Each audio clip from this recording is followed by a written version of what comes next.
Welcome my friends, I am Dr. S. Mondal, BHMS Honors Consultant Homeopathic Physician. आज खूब गुरुत्वपूर्ण एक polycrest medicine calcarea অস্ট্রিয়াম বা calcarea carbonica সম্পর্কে ডিটেলসে আলোচনা করব। অ্যাকর্ডিং টু দ্য ফ্যারিংটন বলছেন যে সালফারের পরে সবথেকে বড় যে polycrest medicine that is the calcarea carb এবং ক্যালকেরিয়া কার্বের স্ফিয়ার অফ অ্যাকশন এমন কোনো মোরলেস এভরি ডিজিজেই প্রায় এমন কোনো রোগ নেই যেই রোগের ক্ষেত্রে ক্যালকেরিয়া কার্ব ইউজ করা হয় না। Use almost every form of disease ডিজিজের বিভিন্ন ফর্মে এই মেডিসিনটা কিন্তু ইউজ করা হয় এবং এটা খুব বড় একটা পলিক্রেস্ট মেডিসিন। এর স্ক্রিপ্টটা যখন আমি তৈরি করছিলাম মানে এতটা broad spectrum it is very difficult to rule out or difficult to write a script for presenting a video.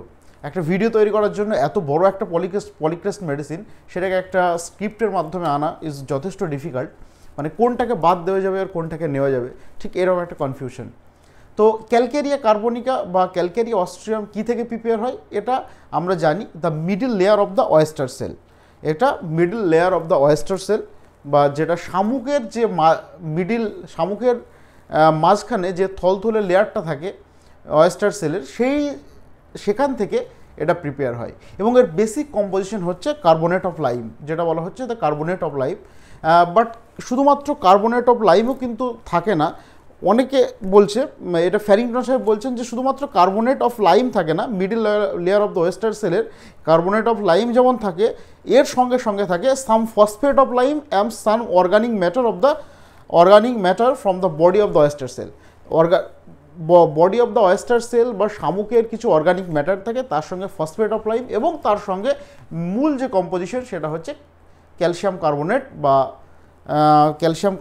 বা কার্বনেট অফ লাইম। খুব ভাইটাল এই সোর্সটা জানাটা আমাদের কেন এত ইম্পর্টেন্ট, কারণ যেহেতু অ্যাকর্ডিং টু দ্য কেন্ট সাহেব বলছেন, কেন্ট সাহেব ক্যালকেরিয়া কার্বকে বলেছেন যে বোন সল্ট ইনানিয়েশন। বোন সল্ট এটা একটা বোন সল্ট, হাড় গঠনের জন্য আমাদের যে মূল যে জিনিসটা লাগে দ্যাট ইজ দ্য ক্যালসিয়াম। সেই ক্যালসিয়ামের বেসিক যে কম্পোজিশন সেটাই হচ্ছে ক্যালসিয়াম কার্বনেট এবং এই হাড়ের হাড় বা অস্থির পুষ্টি সাধনে যে মুখ্য ভূমিকা পালন করে that is the calcarea carbonica বা ক্যালসিয়াম কার্বনেট অর ক্যালসিয়াম।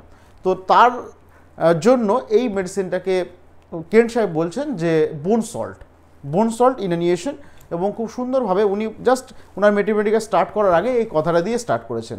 তাহলে এর প্রিপারেশন কী থেকে হয় সেটা আমরা জানলাম যে এবং কীভাবে তৈরি করা হয় by the help of trituration process, triturating of the inner snow white portion of the oyster cell, middle layer of the oyster cell কে ট্রাইচুরেশন করে এই মেডিসিনটা প্রিপেয়ার করা হয়। তো calcarea carb doctor Christian Frederick Samuel Hahnemann উনি প্রথম prove করেন এটা বা ইন হোমিওপ্যাথি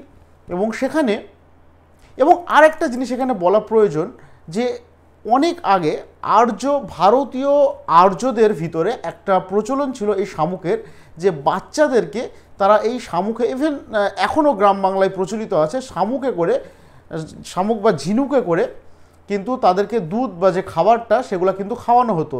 এতে কি তাদের শরীরের যে ক্যালসিয়ামের যে ঘাটতি সেটা কিন্তু পূরণ হয়ে যেত।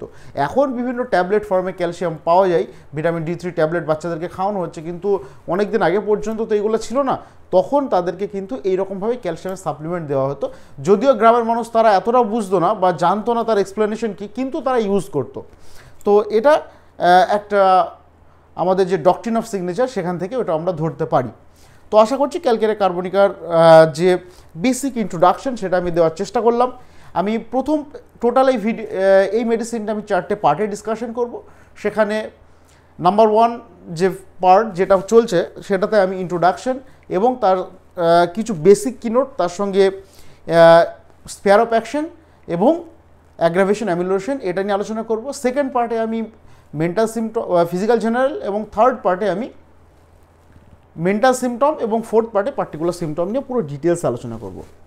তো ইট is a great antipsoric medicine আমরা জানি এবং chronic of belladonna. is a calcaria carbonica is a great antisoric according to the Farrington is after sulfur এর পরেই সবথেকে বড় সোরিক মেডিসিন এবং একটা বড় পলিক্রেস্ট মেডিসিন, সেটা কিন্তু ক্যালকেরিয়া কার্বনিকা, এবং ডিজিজের এভরি ফর্মে কিন্তু সেটা ইউজ করা হয়, এবং যেটা বেলেডোনার chronic medicine. Number 2, it is a leucophlegmatic constitution. খুব ভাইটাল এই পয়েন্টটা। কেন বলছি? যে কাদের ক্ষেত্রে অ্যাডাপ্টেবিলিটি বা যারা শ্লেষাপ্রবণ, বাংলায় যাকে বলছে according to the Naren Bandyopadhyay, যে শ্লেষাপ্রবণ। কারণ আমি পার্সোনালি এই ক্যালকেরিয়া কার্ভ দিয়ে প্রচুর কেস সারিয়েছি, ভালো করেছি। কারণ সেটা হাইড্রোসিল হোক, ইউটেরাইন ফাইব্রয়েড হোক, বা সেটা অ্যালার্জিক রাইনাইটিস হোক, এনি ফর্ম অফ ডিজিজ, বা সেটা রিউমাটিজম হোক। কারণ এটা এত বড় একটা মেডিসিন, ব্রড একটা মেডিসিন। আমি রিকোয়েস্ট করব প্রত্যেকে ভিডিওর এই মেডিসিনটার যতগুলো ভিডিও হয় প্রথম থেকে শেষ পর্যন্ত দেখবেন। খুব ভ্যালুয়েবল ওপিনিয়ন, খুব গুরুত্বপূর্ণ ইনফরমেশন, প্লাস আমার প্র্যাকটিক্যাল এক্সপিরিয়েন্স, অভিজ্ঞতা, আমি সমস্ত কিছু এখানে শেয়ার করব। তাহলে কাদের ক্ষেত্রে? তাহলে লিউকোফ্লেগমেটিক কনস্টিটিউশন এবং ইজিলি ক্যাচেস কোল্ড, খুব ঘন ঘন ঠান্ডা লাগার প্রবণতা, এবং যারা শ্লেষাপ্রবণ, ঠান্ডা সবসময় লেগেই থাকে, এবং তার সঙ্গে একটা রেসপিরেটরি ট্রাভেল, একটা সমস্ত মিউকাস মেমব্রেন সোর, এরকম একটা যাদের প্রবণতা লিউকোফ্লেগমেটিক, ঘন ঘন ঠান্ডা লাগার প্রবণতা, তাদের ক্ষেত্রে, এবং it's a great antipsoric medicine. আরেকটা যেটা বলাটা খুব গুরুত্বপূর্ণ, যে কীরকম লুকিং ক্যালকেরিয়া কার্ভের পেশেন্ট টু গ্রো র্যাপিডলি, হঠাৎ করে খুব বড় হয়ে গেছে। হঠাৎ করে বড় হওয়া মানে রাত্রিবেলা ঘুমালো সকালে বড় হলো, ব্যাপারটা এরকম নয়। মানে হঠাৎ করে মানুষ আস্তে আস্তে যেরকম গ্রো হয়, সেরকমভাবে হয়তো কয়েক মাসের মধ্যে বা কিছুদিনের মধ্যে একটা বিশেষ করে মেয়েদের ক্ষেত্রে হঠাৎ করে লম্বা হয়ে গেছে খুব, যাদের দেখা যায়, সেটা ক্যালকেরিয়া গ্রুপ অফ মেডিসিন কিন্তু এটাকে কভার করে। But all Calcarea are fair fatty flabby, সেটা Calcarea fluor, Calcarea sulph, Calcarea carb, Calcarea iod, Calcarea silicata, প্রত্যেকটা মেডিসিন কিন্তু ফেয়ার ফ্যাটি ফ্লাইবি বা মোটা সোটা থলথলে appearance like the middle layer of the oyster shell, except the Calcarea phos. শুধুমাত্র Calcarea ফস হচ্ছে Lin thin emaciated, এবং তাছাড়া সমস্ত ক্যালকেরিয়া কিন্তু একটু মোটা সোটা চেহারা।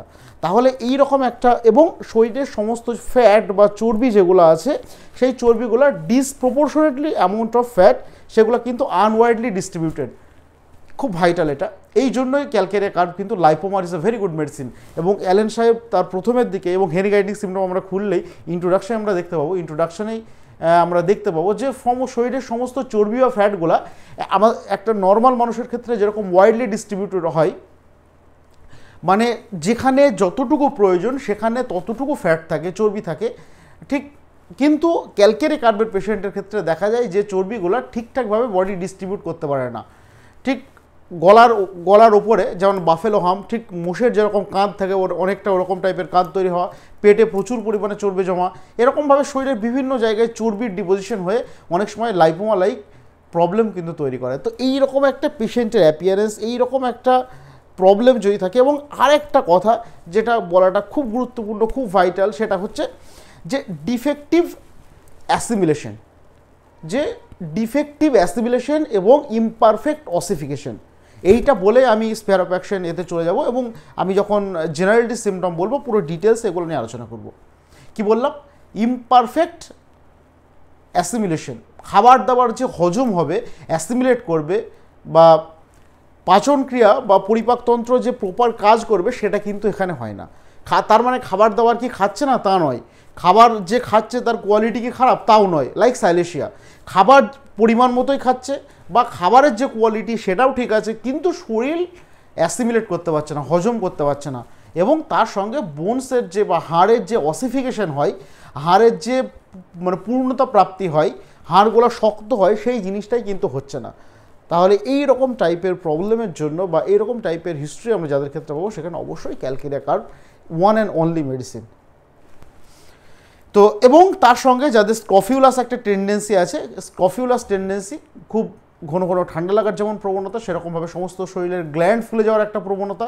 তো এইরকম টাইপের মেন্টাল প্রবলেম যাদের আছে তাদের ক্ষেত্রে ক্যালকেরিয়া কার্ভ কিন্তু খুব সুন্দর কাজ করে। এইবার আমি চলে আসি, এবার আমি যদি বলি spare of action, calcarea curve কোন কোন ক্ষেত্রে কাজ করে, ক্যালকেরিয়া কার্ভ কোন কোন ক্ষেত্রে কাজ করে সেটা আমাদের জানাটা খুব ভাইটাল। যেমন হচ্ছে প্রথমেই যে যদি পার্টটা বলি সেটা হচ্ছে নিউট্রিশন। কারণ ক্যালকেরিয়া কার্ভের বেস যেটা, সেটাই হচ্ছে কিন্তু যে ইমপারফেক্ট অ্যাসিমিলেশন এবং ডিফেক্টিভ অসিফিকেশন। যেখানে অ্যাসিমিলেশন হচ্ছে না, খাবার পরিপাকতন্ত্র ঠিকঠাক কাজ করতে পারছে না, হজম হচ্ছে না, এবং তার সঙ্গে বোনসের যে অসিফিকেশন, পরিপূর্ণতা পাওয়ার কথা, সেটাও হচ্ছে না। এবং তাহলে nutrition number 1। Number 2 is gland. এই গ্ল্যান্ড কিন্তু শরীরের বিভিন্ন রকম গ্ল্যান্ড হতে পারে, সেটা পেটের ভিতরে থাকে mesenteric group of lymph node, তার সোয়েলিং হতে পারে, বা গলার এখানে থাকে cervical group of lymph node. এই লিম্ফ নোডের যদি সোয়েলিং হয়, এই লিম্ফ নোডের সোয়েলিংয়ে আমি বেশ কিছু কেস কিন্তু ক্যালকেরিয়া কার্ব, ক্যালকেরিয়া আয়োড এইসব মেডিসিন দিয়ে কিন্তু ভালো করেছি। সেগুলো তার ডকুমেন্টারি এভিডেন্স আমার ইউটিউব চ্যানেল এবং ফেসবুক, ইনস্টাগ্রামে প্রত্যেকটা জায়গায় দেওয়া আছে, আপনারা চাইলেই দেখে নিতে পারেন। তাহলে কি বললাম, নিউট্রিশন এবং গ্ল্যান্ডসের মধ্যে সার্ভাইকাল গ্ল্যান্ডস এবং মেসেন্ট্রিক গ্ল্যান্ডস, এবং এগুলো ছাড়াও বোনসের উপরে খুব মানে বড় ভূমিকা আছে ক্যালকেরিয়া কার্ব, কারণ কেন্ট সাহেব এটাকে বোন সল্ট বলে উল্লেখ করেছেন। এগুলো ছাড়াও স্কিনের উপরে, স্কিন ছাড়াও ব্লাডের উপরে, ব্লাড অ্যানিমিক। ক্যালকেরিয়া কার্ব মোটা থলথলে দেখতে হলেও সে কিন্তু অ্যানিমিক, রক্তাল্পতায় কিন্তু ভোগে। এগুলো ছাড়াও চেস্ট সিমটমে, চেস্টের উইকনেসের জন্য বা রেসপিরেটরি ট্রাভেলের জন্য, এবং calcarea carb is a right sided drug. Calcarea carb is a right sided drug এবং রাইট লাংসকে বেশি অ্যাফেকশন করে। এগুলো ছাড়াও হার্টস এবং চিলড্রেন হৃৎপিণ্ডের উপর ভালো কাজ করে, এবং বাচ্চাদের ক্ষেত্রে যে সমস্ত বাচ্চাদের মাইলস্টোন ডিলে আছে, দেরিতে হাঁটতে শেখা, দেরিতে কথা বলতে শেখা, এই সমস্ত বাচ্চাদের ক্ষেত্রে, বাচ্চাদের জন্য খুব গুরুত্বপূর্ণ মেডিসিন হচ্ছে ক্যালকেরিয়া কার্বনিকা। এরপর আমরা আসি মডালিটিসের মধ্যে আমরা কী কী পাবো? অ্যাগ্রাভেশন। মডালিটিসের মধ্যে আমরা কী কী পাবো? দিস দ্য অ্যাগ্রাভেশন কিসে? অ্যাগ্রাভেশন হচ্ছে এক্সারশন অ্যাগ্রাভেশন, সেটা ফিজিক্যাল এক্সারশন হতে পারে, মেন্টাল এক্সারশন হতে পারে। Calcarea carb is a very weak patient, খুব দুর্বল চিত্তের একটা পেশেন্ট, এবং সেই কারণে সে সামান্য পরিমাণে মানসিক পরিশ্রম করলে বা সামান্য পরিমাণে শারীরিক পরিশ্রম করলে শরীর খুব দুর্বল হয়ে পড়ে। এই এক্সারশন থেকে, মেন্টাল এবং ফিজিক্যাল এক্সারশন থেকে তার কিন্তু সিভিয়ার উইকনেস আছে। এবং তারপরে আরেকটা খুব গুরুত্বপূর্ণ বিষয় যে এর সমস্ত কষ্ট অ্যাসেন্ডিংয়ে বা উপরের দিকে উঠলে, সেটা সিঁড়ি দিয়ে হতে পারে, সিঁড়ি দিয়ে উপরের দিকে উঠলে, বা লিফটে উপরের দিকে উঠলে, বা এরকম টাইপের যে কোনো জিনিসে যখন উপরের দিকে উঠে অ্যাসেন্ডিং অ্যাগ্রাভেশন। সেই অ্যাসেন্ডিং ওপরের দিকে উঠলে মাথার যন্ত্রণা, ভার্টাইগো, মাথা ঘোরা এবং শরীরের সমস্ত কষ্ট কিন্তু বৃদ্ধি পায়। ঠিক এর উল্টোটা হচ্ছে বোরাক্স এবং gelsemium. Descending rate of downward motion, উপর থেকে নিচের দিকে তাকালেই, বা কোনো একটা ব্রিজ বা ওই জাতীয় কোনো কিছুর দিকে থেকে নিচ থেকে তাকালেই কিন্তু তার শরীরের সমস্ত কষ্ট কিন্তু বেড়ে যায়, বোরাক্স এবং জেলসিমিয়াম। তাহলে এবং এগুলো ছাড়াও কি বললাম, তাহলে এক্সারশন, মেন্টাল এবং ফিজিক্যাল এক্সারশন এবং অ্যাসেন্ডিং। এরপরে সেটা হচ্ছে ডেন্টেশন। বাচ্চাদের ক্ষেত্রে দাঁত ওঠার সময় বা সমস্ত কষ্ট কিন্তু বৃদ্ধি পায়। বাচ্চাদের দাঁত ওঠার সময় সমস্ত কষ্ট কিন্তু বৃদ্ধি পায়, দাঁত ওঠার সময় বা ডিউরিং ডেন্টেশনাল পিরিয়ডে সমস্ত কষ্ট বৃদ্ধি পায়। এগুলো ছাড়াও পিউবার্টির সময়,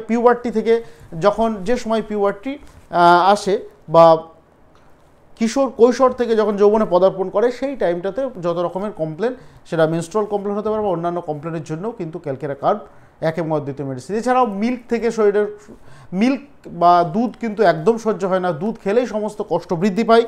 এগুলো ছাড়াও প্রেশার অফ দ্য ক্লোজ, জামা কাপড়ের চাপ থেকে শুরু করে, অ্যাংজাইটি থেকে শুরু করে, সেগুলো সমস্ত কিছু কিন্তু অ্যাগ্রাভেশন আছে। আর একটা সেটা স্ট্রং পয়েন্ট, ক্যালকেরিয়া কার্বের সমস্ত কষ্ট বৃদ্ধি পায়, সেটা হচ্ছে কোল্ড বা ঠান্ডা থেকে। সেটা ওয়েট বাথ হতে পারে, এবং ঠান্ডা জলে কাজ করার পরে অনেক দীর্ঘক্ষণ, কিংবা হোটেলে হয়তো কাজ করছিল বা অনেকক্ষণ দাঁড়িয়ে কাজ করছে, সারা শরীরের ঘাম হয়েছে প্রচুর, সেই ঘামটা সারা শরীরে বসে গিয়ে বা জুতোই ঘামটা জমে সেই ভিজে স্যাঁতস্যাঁতে জায়গায় দীর্ঘক্ষণ কাজ করার পরে, বা যারা ধোপা জলে কাজ করে অনেকক্ষণ ধরে, বা যারা কৃষক, যারা দীর্ঘক্ষণ ধরে হয়তো ধান যখন লাগানো হয়, দীর্ঘক্ষণ ধরে কিন্তু এই জলে ভিজে তাদের কাজ করতে হয়, পাটা সবসময় জলে থাকছে। তো সেই সমস্ত কন্ডিশন থেকে বা সেই সমস্ত কারণের জন্য যদি শারীরিক কোনো প্রবলেম দেখা দেয়, এই কজেশনের জন্য যদি শারীরিক কোনো প্রবলেম দেখা দেয়, সেই ক্ষেত্রে ক্যালকেরিয়া কার্ব কিন্তু এক এবং অদ্বিতীয় মেডিসিন। তার মানে ঠান্ডা এবং ওয়েদার, অবশ্যই calcarea carb is extremely sensitive to the cold. খুব ঘন ঘন একটা ঠান্ডা লাগার প্রবণতা, একটু ওয়েদার চেঞ্জ হলেই তাদের সমস্ত কষ্ট কিন্তু বেড়ে যায়, এবং কোনো এক্সারশন, হালকা ওয়েদার চেঞ্জ হলেই তারা খুব ঘন ঘন ঠান্ডা লাগার একটা প্রবণতা, extremely sensitive to the cold. এই ঠান্ডা থেকে শরীরের সমস্ত কষ্ট, বা ঠান্ডা জলে কাজ করার পরে শরীরের কষ্ট, মেন্টাল অ্যাংজাইটি থেকে কষ্ট, দাঁত ওঠার সময় শরীরের কষ্ট, দুধ সহ্য হয় না, দুধ খেলে কষ্ট, এরকম টাইপ, বা প্রেশার বা চাপ থেকেও জামা কাপড়ের যে চাপ প্রেশার এটাও সে সহ্য করতে পারে না। এই হচ্ছে অ্যাগ্রাভেটিং ফ্যাক্টর ক্যালকেরিয়া কার্ভের। এই ধরনের প্রবলেমের জন্য ক্যালকেরিয়া কার্ভের সমস্ত কষ্ট কিন্তু বেড়ে যায়। এরপরে অ্যামিলোরেশন কিসে কমে, কিসে ক্যালকেরিয়া কার্ভের সমস্ত কষ্ট কমে কিসে, সেটা হচ্ছে ড্রাই ওয়েদারে কমে, শুকনো আবহাওয়াতে কমে, শুকনো ওয়েদার। এবং number 2 is the lying on painful side, খুব ভাইটাল পয়েন্ট। যে দিকে, সেটা বাম দিক হতে পারে, ডান দিক হতে পারে, যে দিকে পেশেন্টের কষ্ট, যেদিকে পেশেন্ট সাফার করছে, যার প্রবলেম যেদিকে, কষ্ট যেদিকে, সেই দিকে যদি শোয় লাইং অন পেনফুল সাইড, সেই দিকে চাপ দিয়ে শুলে পেশেন্টের কষ্ট কমে। দুটো গ্রেট মেডিসিন হচ্ছে এই লাইং অন পেনফুল সাইডে। Number 1 is the Bryonia and number 2 is the pulsatilla. Number 1 is Bryonia এবং নাম্বার 2 পালসিটিলা। এই দুটো মেডিসিন কিন্তু খুব ভাইটাল এই ধরনের প্রবলেমের জন্য। আশা করছি আমি বোঝাতে পারলাম। এই ছিল আজকের আমাদের ক্যালকেরিয়া কার্ভের ইন্ট্রোডাকশন, তার সঙ্গে স্পেয়ার অফ অ্যাকশন এবং অ্যাডাপ্টেবিলিটি, তার কনস্টিটিউশন, ডায়াথিসিস, অ্যাডাপ্টেবিলিটি এবং তার সঙ্গে sphere of action, modalities, aggravation এবং অ্যামিলোরেশন। সেকেন্ড পার্টে আমি এর ফিজিক্যাল জেনারেল এবং থার্ড পার্টে মেন্টাল জেনারেল, এগুলো নিয়ে আমি ডিটেলস আলোচনা করব। Thank you.